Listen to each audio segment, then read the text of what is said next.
Student, आज के video के माध्यम से प्रमुख पुस्तकों एवं उनके लेखकों के बारे में जानेंगे। दोस्तों, वीडियो थोड़ा लंबा है परंतु टॉपिक महत्वपूर्ण है। इस वीडियो में हमने सभी लेखकों से संबंधित फैक्ट के बारे में बताने की कोशिश की है, जो कि किसी भी परीक्षा की दृष्टि से महत्वपूर्ण है, क्योंकि दोस्तों आपको पुस्तकें याद रहे या ना रहे, उनके लेखकों से संबंधित फैक्ट जान गए तो परीक्षा कक्ष में लेखकों के नाम से भी ऑप्शन से उत्तर खुद ब खुद ढूंढ सकने में आसानी होगी। अतः दोस्तों, वीडियो को स्किप ना करें एवं वीडियो पूरा देखें। वीडियो की स्पीड को बढ़ा सकते हैं। फैक्ट को ध्यानपूर्वक सुनें, इससे आपको बातें याद करने में आसानी होगी। और दोस्तों, वीडियो पसंद आए तो लाइक और शेयर कर दें। अगर नए हैं तो चैनल सब्सक्राइब कर लें ताकि हमारा नोटिफिकेशन आप तक पहुंच सके। दोस्तों, आज के हमारे पहले कालिदास के बारे में कुछ फैक्ट जान लेते हैं। कालिदास 3री-4थी शताब्दी में गुप्त साम्राज्य में संस्कृत भाषा के महान कवि और नाटककार थे, जिन्होंने भारत की पौराणिक कथाओं और दर्शन के आधार बनाकर रचनाएं की। उसके प्राकृत वर्णन अद्वितीय है और विशेष रूप से अपनी उपमाओं के लिए जाने जाते हैं। उनके नाटकों में प्रथम रचना है उनकी मालविका अग्निमित्रम। कालिदास की पहली रचना है, जिसमें पुष्यमित्र शुंग के पुत्र अग्निमित्र एवं राजकुमारी मालविका के प्रेम प्रसंग की कहानी है। अभिज्ञान शकुंतलम कालिदास की दूसरी रचना है, जो राजा दुष्यंत एवं ऋषि विश्वामित्र और मेनका की पुत्री शकुंतला की प्रेम संबंधों पर आधारित नाटक है। इस नाटक के अनुसार राजा दुष्यंत ऋषि पुत्री शकुंतला से जंगल में गंधर्व विवाह कर लेते हैं। दुष्यंत अपनी राजधानी लौट आते हैं। इसी बीच महर्षि दुर्वासा शकुंतला को शाप दे देते हैं कि उसमें वियोग में उसने ऋषि का अपमान किया है, वो उसे भूल जाएगा। इसके परिणाम स्वरूप दुष्यंत शकुंतला को भूल जाता है। फिर दोनों का मिलन कैसे होता है, इस नाटक के माध्यम से बताया गया है। इसी नाटक के पात्र दुष्यंत एवं शकुंतला से प्राप्त पुत्र भरत के नाम पर हमारे देश का नाम भारत पड़ा है। दोस्तों, कालिदास का तीसरा नाटक है विक्रमो उर्वशी। विक्रमो उर्वशी रहस्यों से भरा नाटक है, जिसमें पुरूरवा एवं इंद्रलोक की अप्सरा उर्वशी के प्रेम संबंधों को दर्शाया गया है। विक्रमो उर्वशी काव्यगत सौंदर्य और शिल्प से भरपूर है। कालिदास के महाकाव्यों में सबसे प्रमुख महाकाव्य है कुमार संभवम, जिसमें शिव पार्वती की प्रेम कथा और कार्तिकेय के जन्म की कहानी है। रघुवंशम में संपूर्ण रघुवंश के राजाओं की गाथाएं हैं तथा इनमें रघुकुल के राजाओं का वर्णन है।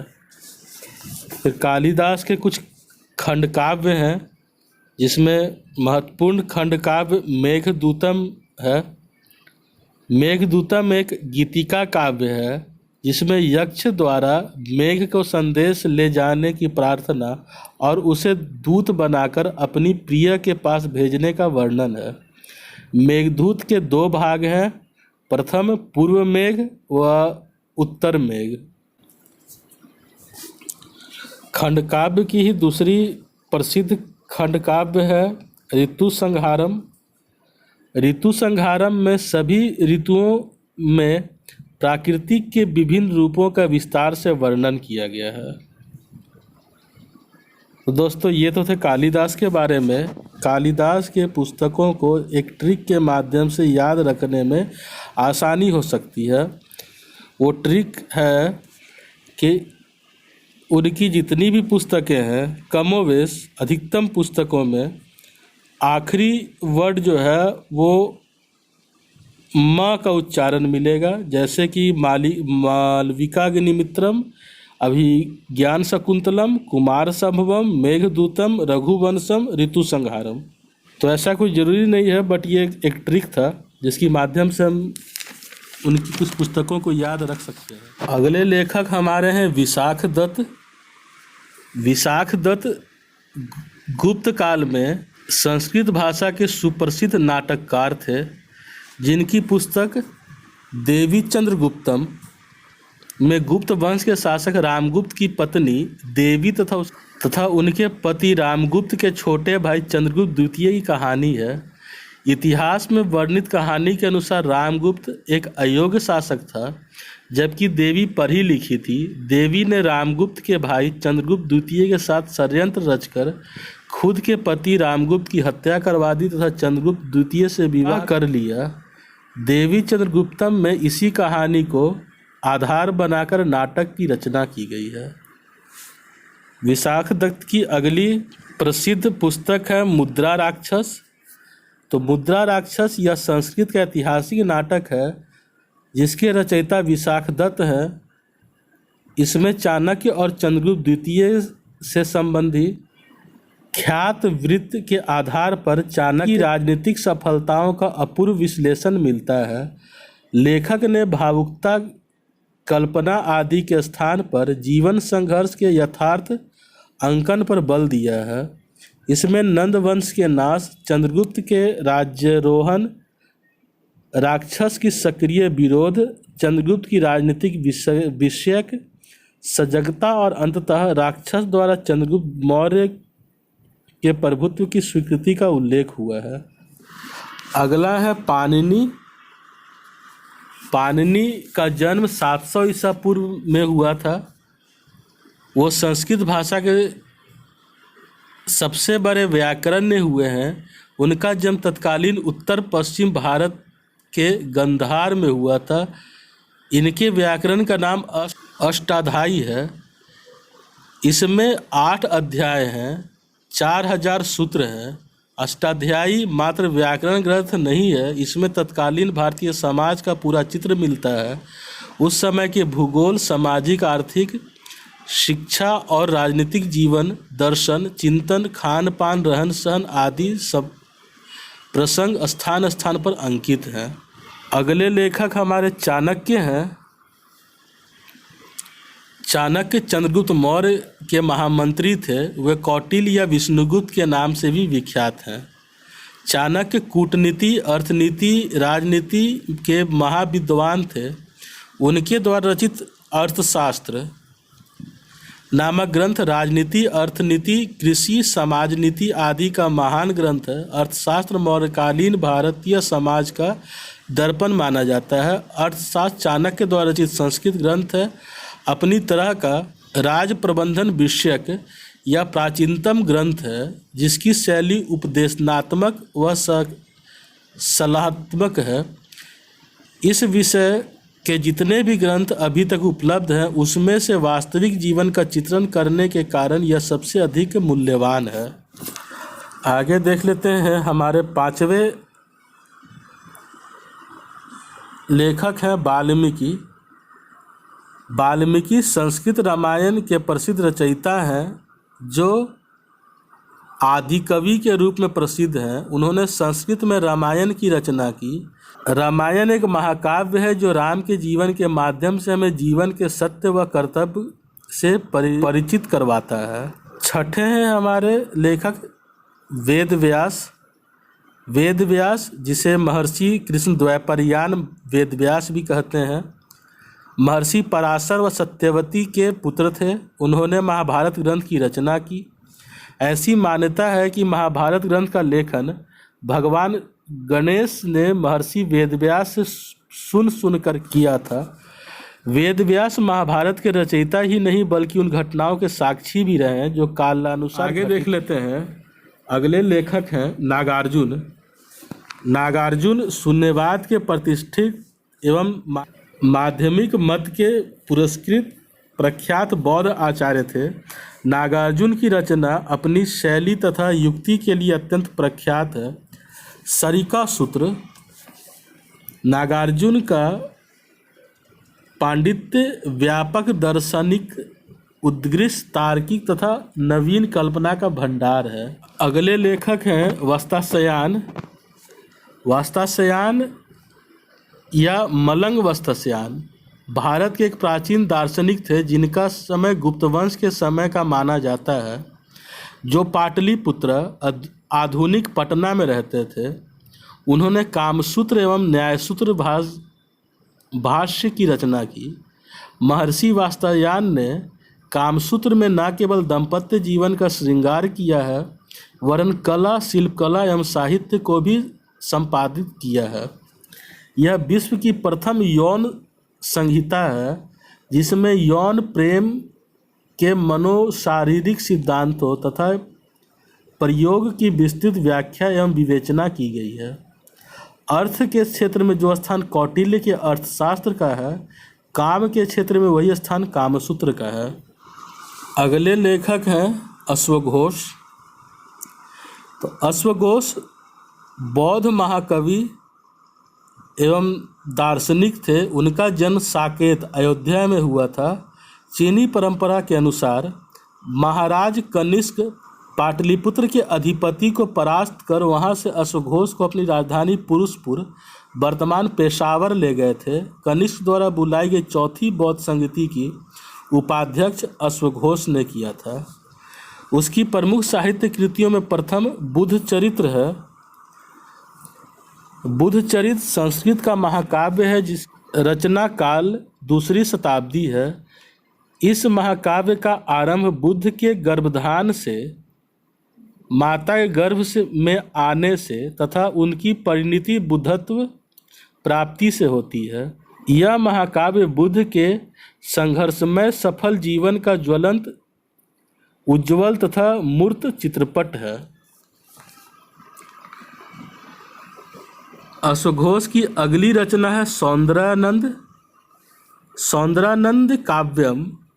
अश्वघोष के संस्कृत ग्रंथ है। यह ग्रंथ देवदत्त बौद्ध धर्म में दीक्षित होने के प्रसंग पर आधारित है। अगले आते हैं वासुमित्र।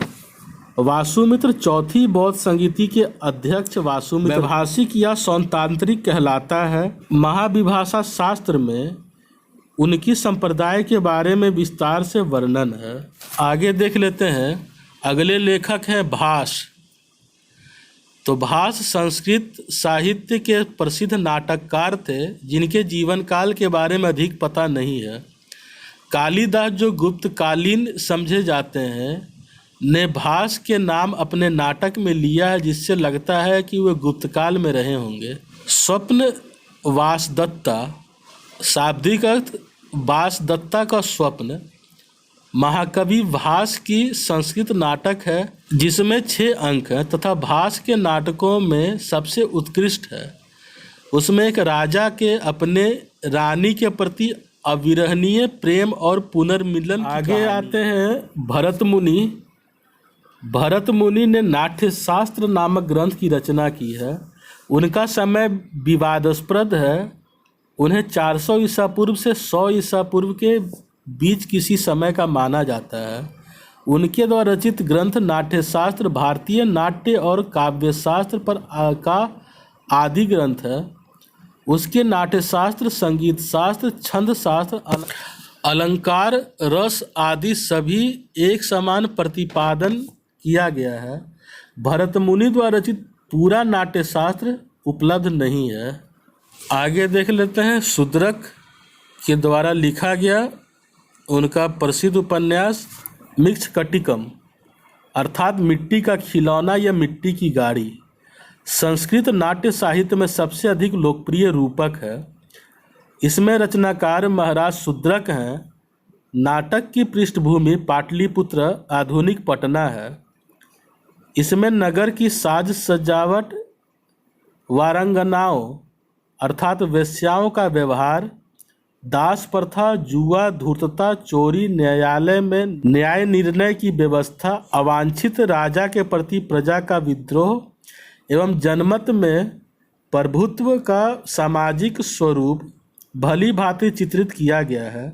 साथ ही समाज में दरिद्र जन की स्थिति, गुणियों का सम्मान, निरपराध के प्रति दंड पर क्षोभ, राज बल्लभों के अत्याचार इत्यादि विषय पर प्रकाश डाला गया है। इसी विशेषता के कारण यह यथार्थवादी रचना संस्कृत साहित्य में अनूठी है। आगे देख लेते हैं आर्यभट्ट। आर्यभट्ट प्राचीन भारत में एक महान ज्योतिषविद और गणितज्ञ थे। उनका जन्म स्थान कुसुमपुर वर्तमान पटना है। आर्यभट्ट की पुस्तक आर्यभट्टीय या आर्य सिद्धांत खगोलीय गणनाओं का एक कार्य है जो अब विलुप्त हो चुकी है।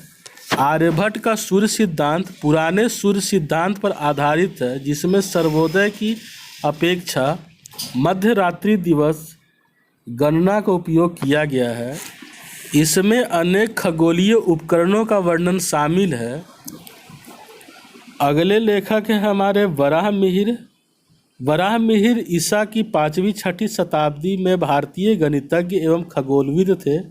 उन्होंने ही अपने पंच सिद्धांतिका में सबसे पहले बताया कि आयनाश प्रिसेशन का मान 50.32 सेकेंड के बराबर है।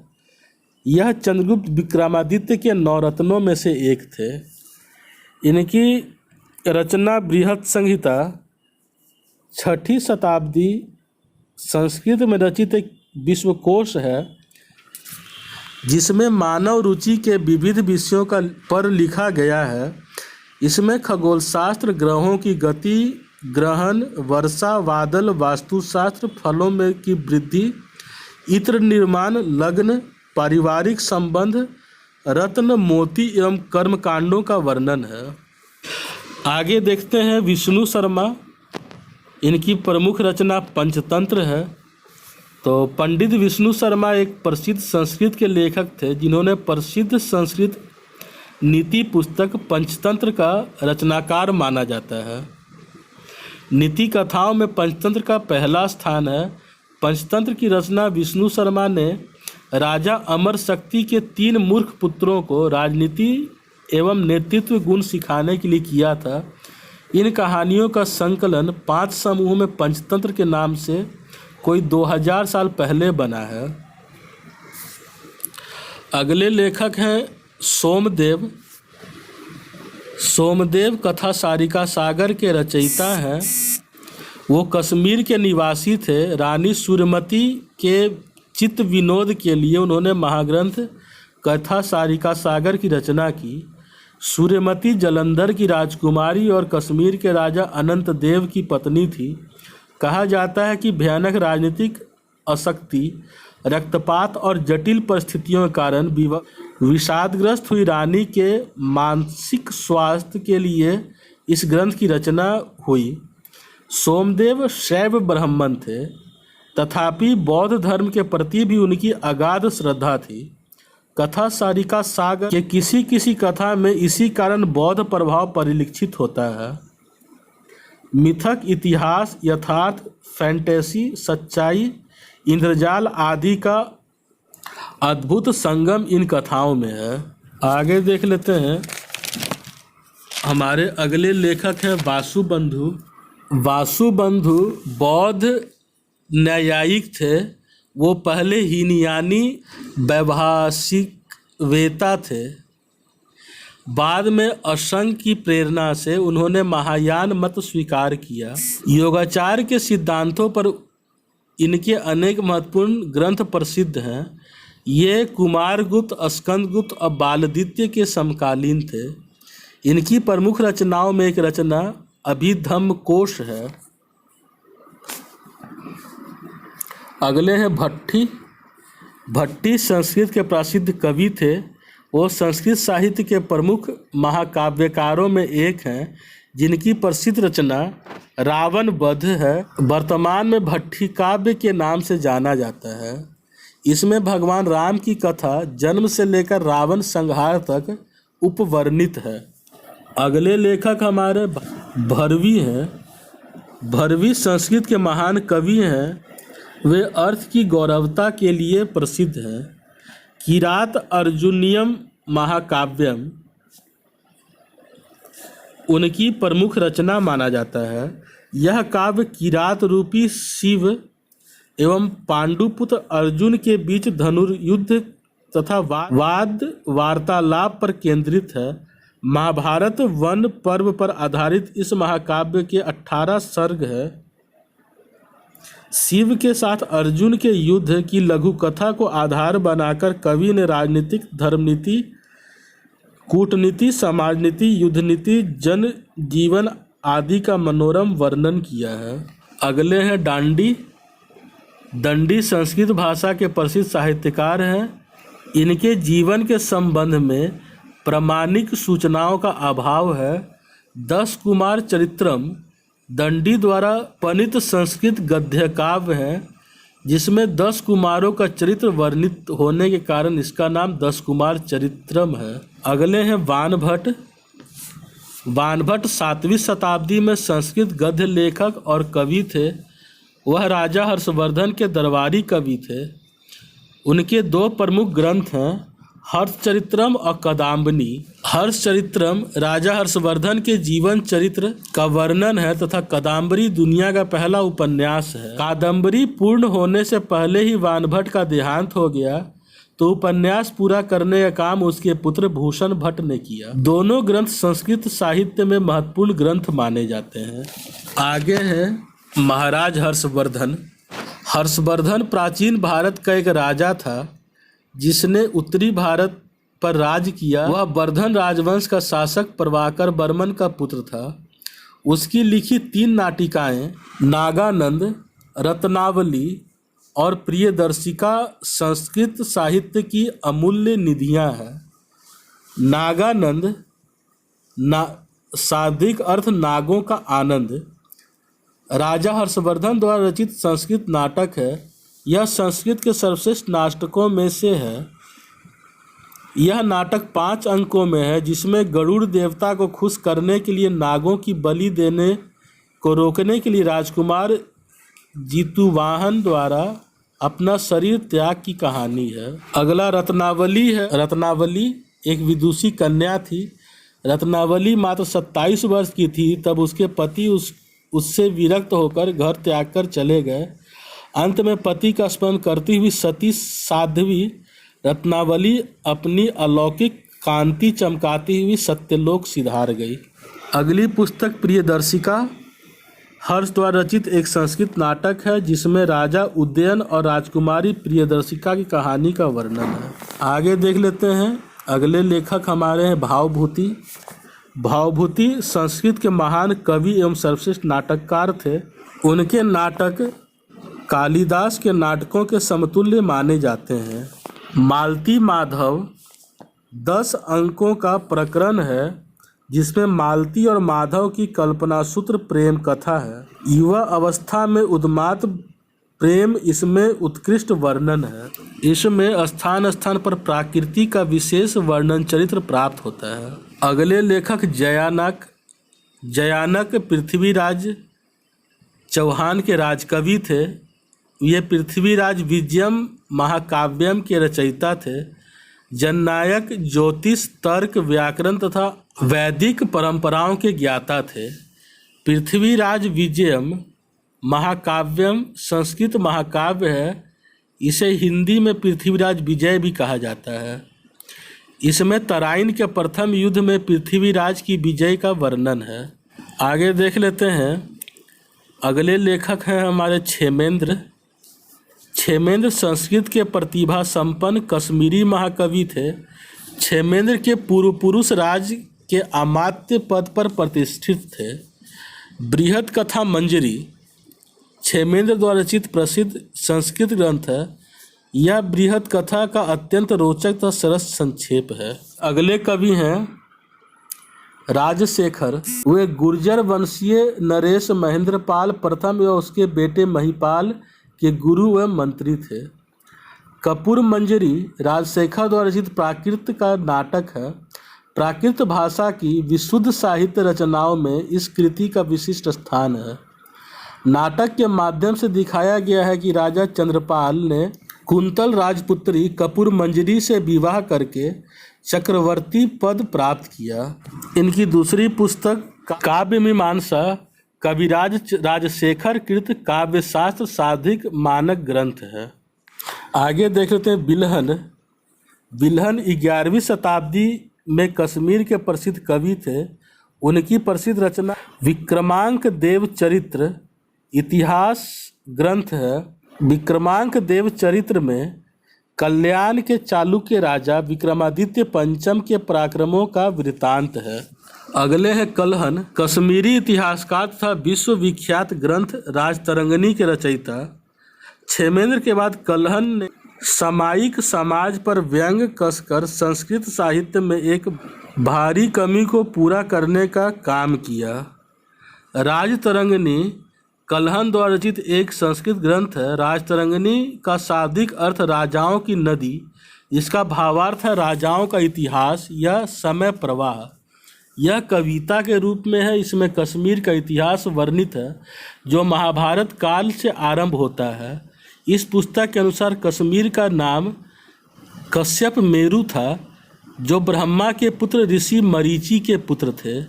राजतरंगिणी के अनुसार सबसे पहले कश्मीर में पांडवों के सबसे छोटे भाई सहदेव ने राज्य की स्थापना की। आगे हैं जयदेव। जयदेव संस्कृत के महाकवि हैं। उन्होंने गीत गोविंद की रचना की। जयदेव उत्कल राज्य यानी उड़ीसा के गजपति राजाओं के समकालीन थे। जयदेव एक वैष्णव भक्त और संत के रूप में सम्मानित थे। उनकी कृति गीत गोविंद को श्रीमद् भागवत के बाद राधा कृष्ण की लीला की अनुपम साहित्य अभिव्यक्ति माना जाता है।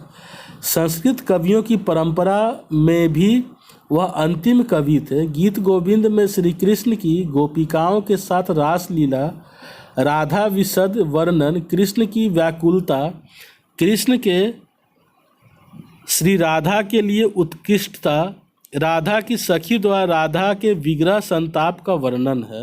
अगले हैं सोमेश्वर, जिन्होंने रासमाला की रचना की। सोमेश्वर के बारे में इतिहास में कुछ खास जानकारी नहीं है। आगे देख लेते हैं। आधुनिक भारत के कुछ स्वतंत्रता सेनानियों या स्वतंत्रता आंदोलन से जुड़े लोगों की रचनाओं के बारे में। इनमें पहला नाम महात्मा गांधी जी का है। महात्मा गांधी, मोहनदास करमचंद गांधी, उन्होंने हिंद स्वराज की रचना की। गांधी जी द्वारा रचित पुस्तक मूल रचना 1909 में गुजराती में थी।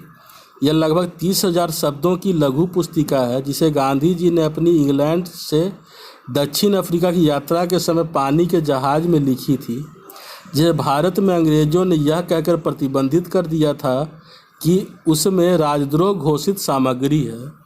हिंद स्वराज में गांधी ने कहा है कि वह अंग्रेज़ों के प्रति द्वेष होने के कारण नहीं बल्कि उनकी सभ्यता के प्रतिवाद के गांधी जी का स्वराज दरअसल एक वैकल्पिक सभ्यता का शास्त्र या ब्लूप्रिंट है।